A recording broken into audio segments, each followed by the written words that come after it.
शेजाऱ्याचं बघून यंदा आपल्या शेतामध्ये 2 एकर केळी लावली. 40,000चं बियाणं आणलं, लाख रुपयाचं भांडवल घेतलं. कृषी केंद्रावर भल्या मोठ्या उधाऱ्या केल्या. एवढ्यातच मन भरलं नाही म्हणून 250 रुपये रोजाचा मजूर कामावर ठेवला. आता केळी मोठी झाली, बागेत माल तयार झाला.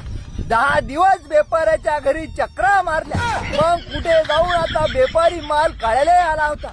माल निघला फक्त 20 क्विंटल. भाव होते 500चे, आले 10,000. त्यातले 3,000 रुपये मजुरी वाटली.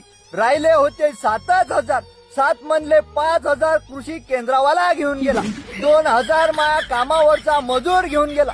राहिला होता आता माया हातामध्ये खुळखुळा. पण हिनं हार मानली नाही, कारण या काटले जरी भाव भेटला नाही तरी पुढच्या काटले आपल्याला भाव भेटीनच. म्हणून केळीमध्ये 2 डोस खताचे सोडले. आता माल तयार झाला 100 क्विंटल. महिना